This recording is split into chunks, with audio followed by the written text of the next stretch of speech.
From day one itself shades of आस्टची team खूप cooperative आणि सपोर्टिव्ह आहे. आम्ही जे काही डिमांड्स केले होते की आम्हाला कोणत्या प्रकारचे आउटपुट्स हवेत किंवा सेम डे सुद्धा आम्ही रिक्वेस्ट केली होती की आम्हाला प्लीज तुम्ही शेअर करू शकाल का, तर ते सुद्धा फुलफिल केलेले आहेत आणि आम्ही खूप खुश आहोत त्या बाबतीत. प्रोफेशनलिझम आणि मॅनरिझमचं बोलायचं झालं तर एकदम पोलाइटली आम्हाला गाईड केलं सगळ्या स्टेप्स थ्रू की कशा पोजेस द्यायच्या किंवा जर काही पोज नसेल येत तर पुन्हा ती गाईड करून कशी द्यायची पोज. आणि छान वेगळ्या वेगळ्या अँगल्समध्ये लाइटिंगमध्ये खूप आमचे छान फोटोज वगैरे घेतले. आणि त्यामध्ये फन पार्ट पण होता. जर आम्ही हसत नव्हतो तो एक छान जोक्स क्रॅक करून इतकं छान आम्हाला हसवत होते की तो नॅचरल जो स्माइल आहे तो कॅप्चर होत होता फोटोजमध्ये. टीमला एक अंदाज आहे की हां त्या पद्धतीने बोललं त्या झोनमध्ये असले पाहिजेत ते, पण मग ते छान आउटपुट आलं. तर ते लक्ष असल्यामुळे मग आम्हाला पण ते छान पद्धतीने झालं.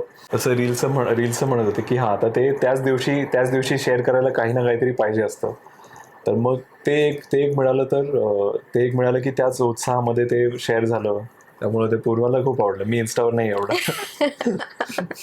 आता किती इम्पॉर्टंट आहे तसं म्हणायला गेलं तर जे आपले मोमेंट्स कॅप्चर होतात ते लाईफ लॉंग आपल्यासोबत राहतात. आणि त्यामुळे आता जसं आपल्या केसमध्ये सुद्धा आपण आधी गुगल मीट थ्रू वगैरे व्यवस्थित चर्चा करून व्यवस्थित तुम्ही एक्सप्लेन केल्या सगळ्या स्टेप्स की तुम्ही कशा आपण कोणत्या प्रोसेसमधून जाणार. ते म्हणूनच आम्ही थोडं सिरियसली विचार केला होता की हे जे फोटोज आणि व्हिडिओज येणार आहेत हे एक तर लग्नाच्या दिवशी एकदाच येतात, त्यानंतर पुन्हा चान्स नसतो. त्यामुळे ते इतके छान कॅप्चर झाले पाहिजेत की ते लाईफ लॉंग आपण पाहिले तरी सुद्धा ते आपल्याला मोमेंट्स रिवाईव्ह होतील. सो येस, नक्कीच फार महत्त्वाचं आहे हे सगळे डिस्कशन्स करणं की कशा प्रकारे सगळं प्लॅनिंग करण्याची गरज आहे. आम्हाला एकच फक्त चिंता होती की जे व्हिडिओज, आता फोटोजच्या बाबतीत नाही पण व्हिडिओजच्या बाबतीत कधी कधी असं होतं की आजूबाजूच्या लाइटिंगमुळे जो व्हिडिओ आहे तो कधी कधी फेडेड किंवा असा व्हाईटिश लुक येतो व्हिडिओजना. तर तेवढंच एक चिंता होती की कितपत व्यवस्थित लाईट कॅप्चर होऊ शकेल, एक कलर पॉप आपण म्हणतो ते कॅप्चर होऊ शकेल. पण डेफिनेटली आत्ता जे आम्ही काही आउटपुट बघितले एडिट झालेले तर त्यामध्ये इतकं छान कॅप्चर झालेलं आहे. जो कलर पॉप एक्सपेक्टेड होता व्हायब्रंट ते सुद्धा आलेलं आहे. सॅच्युरेशन पण छान आहे.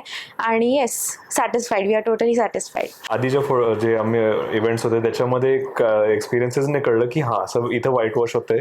तर मग हे आधीच क्लॅरिफाय केलेलं बेस्ट आहे की असा प्रॉब्लेम येणार आहे, मग इथं तुम्ही काय करता. असे जे काही टेक्निकली काय प्रश्न असतील तर ते पण क्लॅरिफिकेशन मिळतं की मला त्याचं उत्तर माहीत नव्हतं की काय असणार आहे. पण जर समोरच्याला सांगता आलं की ओके मस्ट असं आमच्याबरोबर झालेलं आहे, तेव्हा आम्ही हे शिकलो होतो आणि हे तेव्हा स्टेप 1, 2, 3 केल्याने मग ते सॉल्व्ह झालेलं आहे. तर एक त्याच्याने फोटोग्राफर्सची क्लॅरिटी मिळते की ओके त्यांना अशा प्रॉब्लेमचं सोल्युशन नेमकं माहिती आहे का. जसं तुम्ही ऑलरेडी सांगितलं होतं की तुम्ही एका वेगळ्या मोडमध्ये ते शूट तर त्या मोडमध्ये शूट करता. त्याच्यामुळे मग कलर सुरुवातीला रॉमध्ये काहीच दिसणार नाही, ऑलमोस्ट 0 सॅच्युरेशन असं दिसतं. But then later on that helps to actually colour it properly. तर मग हे तुमच्याकडून कळालं की हां तुम्हाला माहिती आहे तुम्ही काय करता आणि प्रॉब्लेमला डील कसं करता.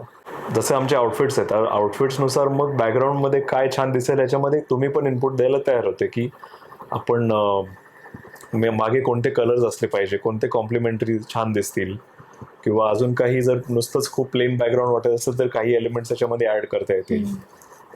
त्याच्यासाठी पण यू आर रेडी. तो हे जर आपण आधी भेटलो म्हणून हे कॉन्व्हर्सेशन करता. आणि आता आपण जे अजून आम्हाला सुचत आहेत की एक क्लोज फॅमिली आणि बाकीचे जे रिलेटिव्स आहेत त्यांना एक आयडेंटिफाय करण्यासाठी आम्ही विचार करत होतो की जे वधू पक्ष आणि वर पक्ष, पण ते काय आवडलं नाही. बट तो एक थॉट प्रोसेस चालू झाला की हे फोटोग्राफर्सला कम्युनिकेट करता येईल की ज्यांच्याकडे म्हणे बॅजेस आहे किंवा काही इंडिकेटर्स फेटे आहेत तर त्यांचे फोटोज हे जास्त महत्त्वाचे आहेत. त्यांचे सोलो पण घेऊ शकता तुम्ही, असं कॅन्डिडेट पण घेता येईल. तर हे कॉन्व्हर्सेशन्स आहेत हे आधीच होऊ शकतात. आणि मग आपल्या टीमला पण डायरेक्टली सगळ्यांना ऑलरेडी असलं की मग सांगावं लागत नाही लास्ट मोमेंट काही. तर मग ॲज पर प्लॅन एक्झिक्यूट होता आणि you can focus on each other and the event itself की नातेवाईक आले. Photography will happen in properly, सगळं प्लॅन्ड आहे म्हणून. Yes, we would definitely recommend.